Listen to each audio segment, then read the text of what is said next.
PS4 news కి స్వాగతం. ముందుగా ముఖ్యాంశాలు. ఇస్రో ఖాతాలో మరో ఘనత. స్పెడెక్స్ 2 డాకింగ్ ప్రక్రియ సక్సెస్. అమిత్ షాతో భేటీ అయిన సీఎం చంద్రబాబు.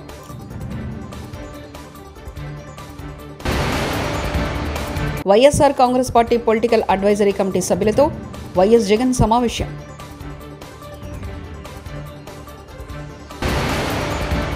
చంద్రబాబు నిజస్వరూపం మరోసారి బట్టబయలు. ఆర్కే రోజా. భారత అంతరిక్ష పరిశోధనా సంస్థ ఇస్రో చేపట్టిన స్పెడెక్స్ మిషన్లో మరో కీలక ముందడుగు పడింది. తొలి ప్రయోగంలో అంతరిక్షంలోని ఉపగ్రహాలను అనుసంధానం చేసిన శాస్త్రవేత్తలు రెండో డాకింగ్ ప్రక్రియను కూడా సక్సెస్ఫుల్గా పూర్తి చేశారు. ఈ విషయాన్ని ఇస్రో అధికారికంగా ప్రకటించింది. ఉపగ్రహాల రెండో డాకింగ్ విజయవంతంగా పూర్తయిందని తెలియజేయడానికి సంతోషంగా ఉందని పేర్కొంటూ కేంద్ర మంత్రి doctor Jitendra Singh social media platform X వేదికగా ఇలా ట్వీట్ చేశారు. ఉత్తరాఖండ్లోని చార్ధామ్ యాత్రకు 19 లక్షల పైగా భక్తులు రిజిస్ట్రేషన్ చేసుకున్నట్లు అధికారులు తెలిపారు. 2025 ఏప్రిల్ 30న చార్ధామ్ యాత్ర ప్రారంభం కానుంది. మే 2న కేదార్నాథ్, మే 4న బద్రీనాథ్ ఆలయాలకు ప్రవేశాలు ప్రారంభం కానున్నాయి. భక్తుల రద్దీని దృష్టిలో ఉంచుకొని భద్రతాపరమైన కట్టుదిట్ట చర్యలు తీసుకున్నట్లు అధికారులు చెబుతున్నారు. ఆంధ్రప్రదేశ్ ముఖ్యమంత్రి నారా చంద్రబాబు నాయుడు ఢిల్లీలో పలువురు కేంద్ర మంత్రులను కలుస్తూ బిజీగా ఉన్నారు. కేంద్ర మంత్రులతో రాష్ట్రానికి సంబంధించిన పలు కీలక అంశాలపై చర్చలు జరుపుతున్నారు. మంగళవారం ఉదయం కేంద్ర హోంమంత్రి అమిత్ షాతో సీఎం చంద్రబాబు నాయుడు భేటీ అయ్యారు. రాష్ట్రానికి సంబంధించిన పలు కీలక అభివృద్ధి అంశాలపై చర్చలు జరిపారు. రాష్ట్రంలో కూటమి పాలనలో వ్యవస్థలన్నీ దిగజారుతున్నాయని, సాంప్రదాయాలకు తెరలేపుతున్నారని వైఎస్ఆర్సీపీ అధినేత మాజీ ముఖ్యమంత్రి వైఎస్ జగన్ మోహన్ రెడ్డి ఆవేదన వ్యక్తం చేశారు. మంగళవారం తాడేపల్లి కేంద్ర కార్యాలయంలో జరిగిన పార్టీ పీఎస్సీ సమావేశంలో కూటమి ప్రభుత్వ కక్ష రాజకీయాలపై వైఎస్ జగన్ మండిపడ్డారు.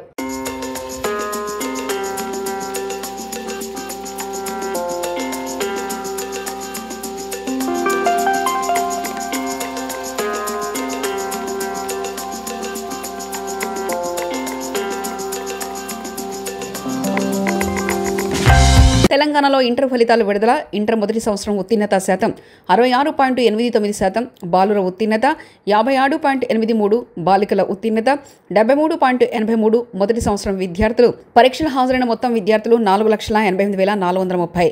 ఇంటర్ ద్వితీయ సంవత్సరం ఉత్తీర్ణత శాతం 71.37%, బాలుర ఉత్తీర్ణత 57.83%, బాలికల ఉత్తీర్ణత 74.21%. ఇక ద్వితీయ సంవత్సర పరీక్షలకు హాజరైన మొత్తం విద్యార్థులు 5,08,582.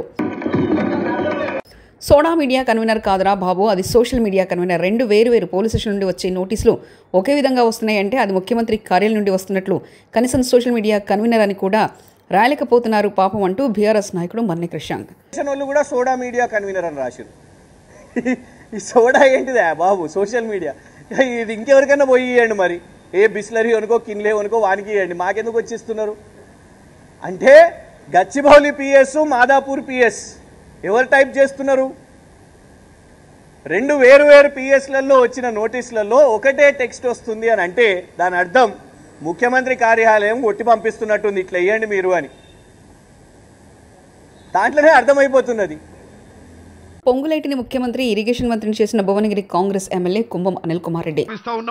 ఈరోజు ముఖ్యమంత్రి గారు వచ్చిండ్రు, ఇరిగేషన్ శాఖ మంత్రులు వచ్చిండ్రు, ఈరోజు రెవెన్యూ శాఖ మంత్రులు వచ్చి ఈరోజు రైతులకు అతిపెద్ద సమస్య గడచిన కొద్దేళ్ల నుంచి మరి ఏదైతే ధరణి చట్టంతో ఎల్బీనగర్ స్టేడియంలో ప్రమాణ స్వీకారం చేసినప్పటి నుంచి ఇప్పటి వరకు ముఖ్యమంత్రి, మంత్రులు ఒక్కరోజు సెలవు తీసుకోకుండా పనిచేశారు. కాంగ్రెస్ ఎంపీ చామల కిరణ్ కుమార్ రెడ్డి. నిమిషాల నుంచి ఈ సంవత్సరంన్నర దాకా కూడా ఏ మంత్రి కానీ, ఏ ఎమ్మెల్యే కానీ, ఈవెన్ ముఖ్యమంత్రి గారు కూడా ఒక్క సెలవు దినం తీసుకున్నటువంటి పరిస్థితి లేదు. 10 మందికి అన్నం పెట్టే రైతుల వడ్లు కొనుక్కుంటే మీరెందుకు, మీ ప్రభుత్వం ఎందుకు? వడ్లు కొనుక్కుంటే రోడ్ల మీద టెంట్లు వేసి కూర్చుంటాం. సిరిసిల్ల జిల్లా గంభీరావుపేట మండల కేంద్రంలోని ఐకేపీ సెంటర్లో వడ్లను కొనాలని రైతన్నల ఆందోళన. 10 మందికి అన్నం పెట్టే రైతులు వడ్లు కొనకుండా ఈ ప్రభుత్వం మోసం చేస్తుందని రోడ్డు మీద వరి బస్తాలను వేసి నిరసన తెలిపారు అన్నదాతలు.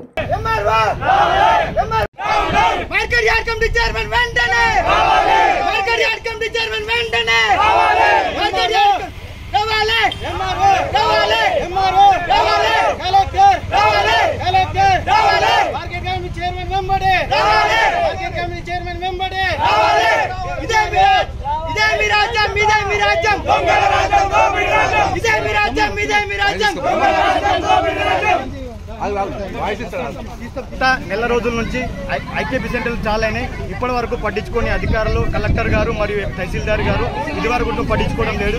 ఇక్కడ ఎలాంటి ట్రాన్స్పోర్ట్ అనేది జరగడం లేదు. గత వారం 10 రోజుల నుంచి దగ్గర 2000 బ్యాగులు ఉన్నాయి. ఇక్కడ నుంచి ఎలాంటి ట్రాన్స్పోర్ట్ జరగడం లేదన్న. తిరుమల శ్రీవారిని ప్రముఖ నటుడు విజయ్ కుమార్ దర్శించుకున్నారు. మంగళవారం వీఐపీ ప్రారంభ విరామ దర్శన సమయంలో కుమార్తె శ్రీదేవి కుటుంబ సభ్యులతో కలిసి ఆయన స్వామివారి సేవలో పాల్గొన్నారు. అంతకుముందు తిరుమల తిరుపతి దేవస్థానాధికారులు వీరికి స్వాగతం పలికి దర్శన ఏర్పాట్లు చేశారు. దర్శనానంతరం వీరికి రంగనాయకుల మండపంలో పండితులు ఆశీర్వచనం చేసి తీర్థప్రసాదాలు అందజేశారు.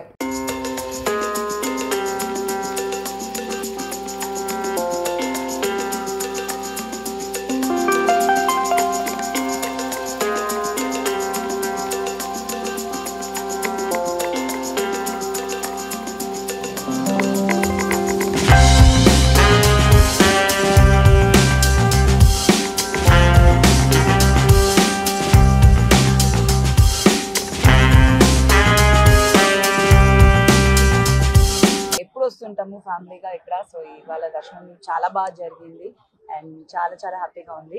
అండ్ త్వరలో సినిమాలు రిలీజ్ అయిపోతుంది. నెక్స్ట్ సుందరకాండ అనేది వస్తుంది నారా రోహిత్ గారితో. సో చాలా వెయిటింగ్, మళ్ళీ సినిమాలు వచ్చి రిలీజ్ అయ్యి మంచి సక్సెస్ఫుల్గా మంచి సినిమాలు చేయాలి అనేది చాలా హ్యాపీ. థ్యాంక్ యూ అండి. అందరూ బాగుండాలి.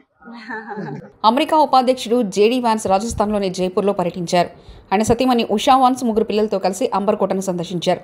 వారు కోటలో ప్రవేశించగానే గజరాజులు వారికి స్వాగతం పలికాయి. కోట మార్గం వద్ద రాజస్థాన్ సాంప్రదాయ దుస్తుల్లో పలువురు కళాకారులు నృత్య ప్రదర్శన చేశారు.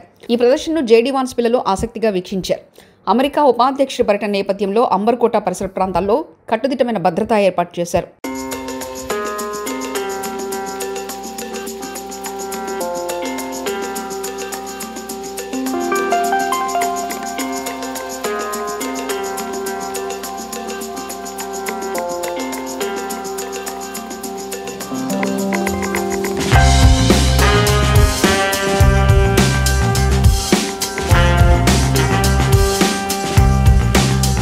హామీలు అమలు చేయలేక ప్రజా సమస్యలపై డైవర్ట్ చేస్తున్నారని మాజీ మంత్రి ఆర్కే రోజా మండిపడ్డారు. ఎన్నికల ప్రచారంలో చంద్రబాబు లేనిపోని హామీలు ఇచ్చారని, అధికారంలోకి వచ్చాక ఇచ్చిన ఏ ఒక్క హామీని నెరవేర్చలేదని ధ్వజమెత్తారు. మంగళవారం మీడియా సమావేశంలో మాట్లాడుతూ రైతులు, మహిళలు, నిరుద్యోగులను మోసం చేశారని దుయ్యబట్టారు. అక్రమ కేసులకు వైఎస్ఆర్సీపీ నేతలు ఎవరు భయపడరని ఆర్కే రోజా అన్నారు. ఈరోజు పేద పిల్లల్ని చదువుకు దూరం చేస్తున్నది వీళ్ళు కాదా? అలాగే రైతులకి అండగా నిలబడాల్సిన ప్రభుత్వం రైతుల వెన్నెముకలు విరుస్తూ వాళ్ళకి ఇవ్వాల్సినది ప్రామిస్ చేసి కూడా ఇవ్వకుండా మోసం చేసింది నిజం కాదా అని అడుగుతున్నా. ఇవన్నీ ఒక ఎత్తు అయితే ఈరోజు రాష్ట్రంలో అవినీతి ఎంత విచ్చలవిడిగా జరుగుతుందో అందరూ కళ్ళారా చూస్తున్నారు.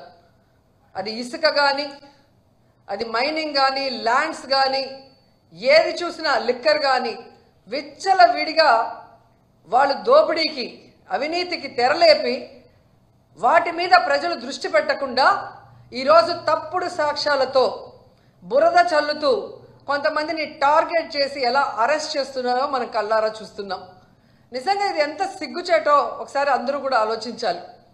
ఈరోజు ఇంటెలిజెన్స్ చీఫ్గా పనిచేసిన పిఎస్ఆర్ ఆంజనేయులు గారిని అరెస్ట్ చేసి తీసుకురావడం చూస్తుంటే డైవర్షన్, డర్టీ పాలిటిక్స్కి పరాకాష్ట.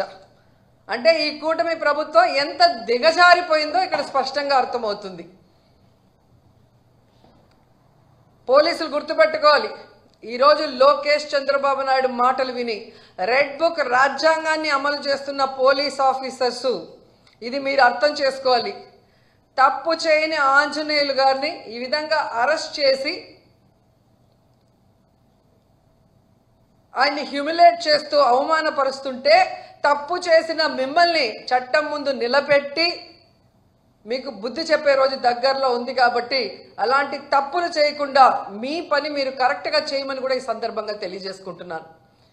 ఎందుకంటే ఏదో కిరీటం పెట్టేస్తారు చంద్రబాబు నాయుడు, లోకేష్ అని చెప్పి చాలా చోట్ల పోలీసులు పెద్ద స్థాయి నుంచి కింద స్థాయి వరకు అందరూ కూడా వన్ సైడ్గా తప్పుడు సాక్ష్యాల్ని సృష్టించి తప్పుడు కేసులు పెట్టి ఇష్యూస్ డైవర్ట్ చేయడమే లక్ష్యంగా చంద్రబాబు పనిచేస్తున్నారంటూ వైఎస్ఆర్సీపీ నేత మాజీ మంత్రి అంబటి రాంబాబు మండిపడ్డారు. మంగళవారం ఆయన మీడియా సమావేశంలో మాట్లాడుతూ నీతి నిజాయితీ కలిగిన పిఎస్ఆర్కు అరెస్ట్ చేశారు. డీజీపీ కూడా అవ్వాల్సిన వ్యక్తిని అరెస్ట్ చేశారు. జత్వాని అరెస్టు చట్ట ప్రకారమే జరిగింది. చంద్రబాబును అరెస్ట్ చేశామన్న కక్షతోనే పిఎస్ఆర్కు అరెస్ట్ చేశారంటూ అంబటి ఆగ్రహం వ్యక్తం చేశారు. డీజీపీ కూడా అవ్వవలసినటువంటి వ్యక్తి ఇవాళ అరెస్ట్ చేశారు. ఇవాళ అరెస్ట్ చేసి తీసుకొస్తున్నారు. ఏమిటి దారుణం నేను అడుగుతా ఉన్నా. ఎందుకు అరెస్ట్ చేశారు? జత్వాని అనే ఒక మహిళని అరెస్ట్ చేశారని, కొట్టారనో తిట్టారనో ఏదో చేశారని కాదు, డ్యూటీలో ఉండి అరెస్ట్ చేశారని 3 అధికారుల మీద కేసు పెట్టారు. బాంబేలో నటిగా ఉన్నటువంటి ఒక చిన్న నటిగా ఉన్నటువంటి ఒక జత్వాని మీద కుక్కల విద్యాసాగర్ అనే వ్యక్తి కంప్లైంట్ ఇస్తే ఆ కంప్లైంట్ రిజిస్టర్ చేసి చట్టబద్ధంగా బాంబే వెళ్ళి ఆ రోజున సిపి గారు, ఏసీపీ గారు వెళ్ళి అరెస్ట్ చేసి తీసుకొచ్చి కోర్టులో ప్రొడ్యూస్ చేశారు. కోర్టు రిమాండ్ ఇచ్చింది. రిమాండ్ తర్వాత బెయిల్ తీసుకు వెళ్ళారు. అంత చట్ట ప్రకారం జరిగినటువంటి అంశం. దానిలో ఇవాళ కేసు పెట్టారండి. వాళ్ళిద్దరి మీద కూడా కేసు పెట్టారు. విద్యాసాగర్ని అరెస్ట్ చేశారు, ఆయన బెయిల్ వచ్చేసింది. కాంతిలాల్ టాటా సిపి, ఆయనకి బెయిల్ వచ్చేసింది, యాంటిసిపేటరీ బెయిల్. విశాల్ గున్ని మనకు ఎస్పీగా చేశాడు గుంటూరుకి, ఉమ్మడి గుంటూరు జిల్లాకి, ఆయన కూడా యాంటిసిపేటరీ బెయిల్ వచ్చేసింది. ఆ రోజున ఇంటెలిజెన్స్ చీఫ్గా పిఎస్ఆర్ ఆంజనేయులు గారు పనిచేస్తున్నారు. ఆయన కోర్టుకి వెళ్ళా, బెయిల్ తెచ్చుకోవాలా, బహుశా అరెస్ట్ చేయాలనుకున్నారో లేదా చట్ట ప్రకారంగా చేయాలనుకున్నాడో యాంటిసిపేటరీ బెయిల్కి వెళ్ళా. జ్యోతినగర్లోని వెంకటేశ్వర స్వామి దేవాలయంలో శ్రీ వెంకటేశ్వర కళ్యాణం అంగరంగ వైభవంగా నిర్వహించారు.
ఇస్రో ఖాతాలో మరో ఘనత. స్పెడెక్స్ 2 డాకింగ్ ప్రక్రియ success.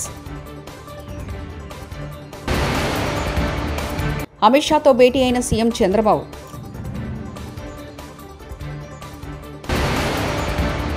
YSR Congress party political advisory committee సభ్యులతో వైఎస్ జగన్ సమావేశం.